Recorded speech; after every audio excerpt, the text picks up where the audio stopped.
வணக்கம் ஃப்ரெண்ட்ஸ், வாழ்க தமிழ். இந்த வீடியோவில் நம்ம எதை பற்றி பார்க்க போகிறோன்னா 10 உளவியல் சம்மந்தமான விஷயங்களை பற்றி தான் பார்க்க போகிறோம். அதாவது 10 அமேசிங் சைக்காலஜிக்கல் ஃபேக்ட்ஸை பற்றி தான் இந்த வீடியோவில் சொல்ல போகிறோம்.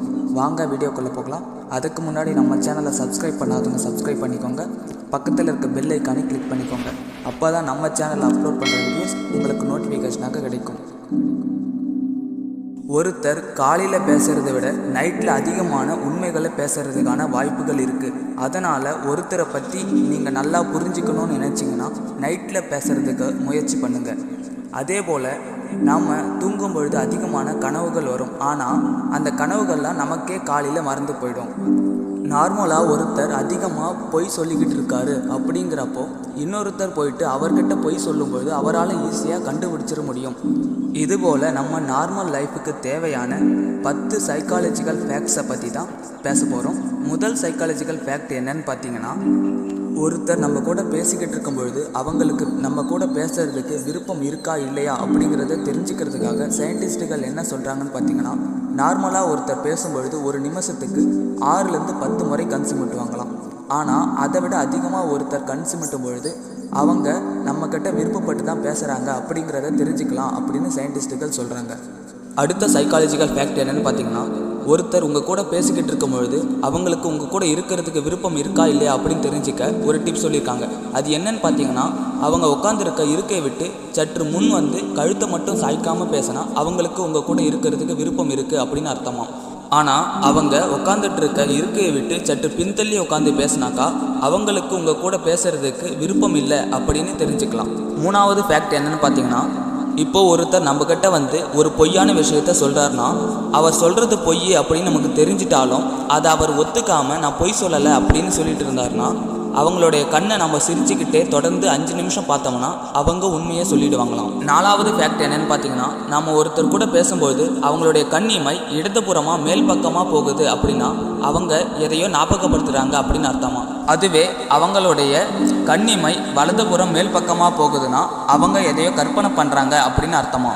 அதே போல் ஒருத்தர் பொய் சொல்லும்போது கூட அவங்களுடைய கண் இமை வலதுபுறம் மேல் பக்கமாக போகிறதுக்கான வாய்ப்புகள் இருக்குது. ஐந்தாவது ஃபேக்ட் என்னன்னு பார்த்தீங்கன்னா, mind reading psychology. Mind reading psychology அப்படின்னா, இப்போது ஒருத்தர் நம்ம கூட பேசும்போது அவருடைய கைகளை கட்டினாலோ அல்லது அவருடைய கால்களை மூடினாலோ அவர் உளவியல் ரீதியாக அவரை பாதுகாக்க நினைக்கிறார் அப்படின்னு அர்த்தம். இதுக்கு பேர் என்னன்னா சைக்காலஜிக்கல் செல்ஃப் டிஃபென்ஸ் அப்படின்னு சொல்கிறாங்க.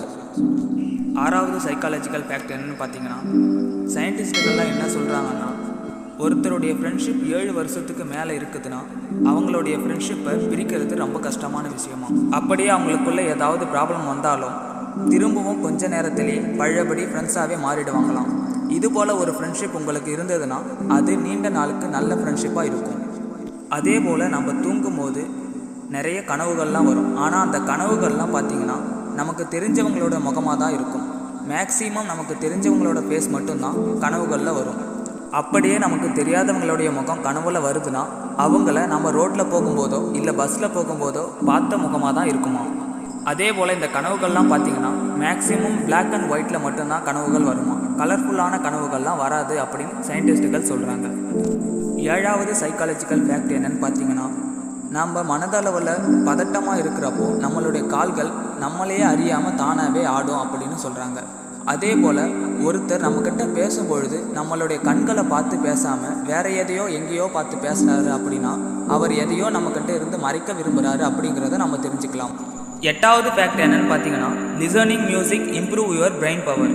அதாவது நமக்கு மோட்டிவேஷன் கொடுக்கக்கூடிய மியூசிக் சாங்ஸ்லாம் கேட்கும்போது நம்ம பிரெயினில் இருக்க செல்கள்லாம் வந்து ரீக்ரியேட் ஆகும் அப்படின்னு சொல்கிறாங்க. அதாவது காம் மியூசிக்ஸ், மெடிடேஷன் மியூசிக், ஜாஸ் மியூசிக்ஸ் இந்த மாதிரியான மியூசிக்ஸ்லாம் கேட்கும்போது நம்மளுடைய பிரெயினில் இருக்க டேமேஜான செல்கள்லாம் வந்து ரீக்ரியேட் செய்யப்படுமா. அதே போல் நம்ம சாங்ஸ்லாம் கேட்கும்போது நம்ம பிரெயினுடைய மெமரி பவரை இம்ப்ரூவ் பண்ணுறதுக்கும் நம்ம பிரெயினை ஷார்ப்பாக வச்சுக்கிறதுக்கும் உதவியாக இருக்குமா. அடுத்த 9வது ஃபேக்ட் என்னன்னு பார்த்தீங்கன்னா, பசங்களை விட பொண்ணுங்க தான் அதிகமான பொய் சொல்லுவாங்களாம். அதே போல் பசங்க பொய் சொல்கிறாங்கன்னா பொண்ணுங்களால் ஈஸியாக கண்டுபிடிச்சிடவும் முடியுமா.